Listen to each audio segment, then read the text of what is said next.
Well, we've been getting a lot of questions about from our members about help for homeless or about to go homeless or something like that. There's a real big housing shortage in our country now, and so it's important that you know where to go. And I love telling people where to go. Okay, here's where to go to first. I mean, you don't know what really works until you try it, and if that doesn't work, then you just have to keep on going. That's what. So first of all, go to HUD.gov and then put /states. Then your name, like here I have Arkansas, and then /homeless. So HUD.gov/states, STATES, / the name of your state, spell it out, and homeless. See? And then they have it, HUD has it for everywhere. And when you get there, like here's New Jersey, it's all the hotlines that help with that.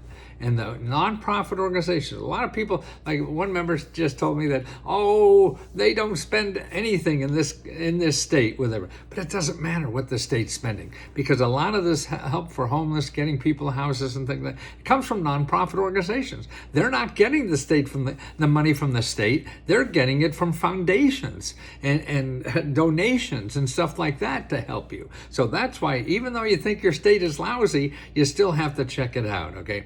So you start there. Then the next thing you do is you go to either 211.org and findhelp.org, or use them both. Now this, you put in your zip code and you put in a keyword. Actually, for housing, if you put in like findhelp.org, put in your zip code and the housing, here's what's in my zip code. Okay, help finding housing, 29 organizations, nonprofits, or government offices that are in business that get grants to help you with housing. Then they have over 123 organizations to pay for housing. Wow. Okay, housing advice. There's 25 organizations for housing advice. There's a whole bunch for foreclosure counseling and a whole bunch on mortgage education. Maintenance and repairs, 28. So there's efficiency upgrades, there's health and safety upgrades, and pest control upgrades. So these are all free things, and nonprofit organizations or government offices, residential housing, long-term housing, assisted living, nursing, things like this. Okay, so these are all nonprofits that help you. So they're not there to sell you anything. Temporary housing, 21 organizations just in my zip code. So that's what you have to do. And what you have to do then is just get on that phone, start calling those organizations, talk to as many as you can. Don't yell at them or anything. They're trying to do their best. They may not be able to help you or not.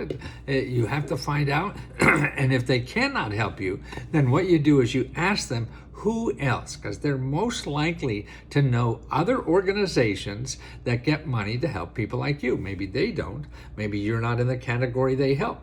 But they're more likely to know who else may fit your category than I would. I mean, I don't even live in that area. How the hell would I know, right? So that's why you have to do that gap. That it's really ditch digging, and there's no magic to it. Just be nice to people, tell them you need help, and are there any suggestions that they could recommend to help you, because they get paid to help people in financial trouble, okay?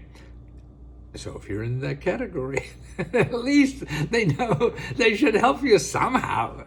And you run into an asshole or two, too. So don't worry. Just keep calling. Oh, and otherwise, don't forget our grant giveaway, our $60,000 grant giveaway ends on March 4th at midnight. So apply by then. If not, you miss it, you get next month, okay? But we're going to pick out 110 winners, and all you have to do is say what you would do with $1,000. Actually, a member just said he's going to apply because he just found a great car that he could get, and he only needed a down payment of $1,000. Wow, so he's in heaven if he wins. But you got to play to win.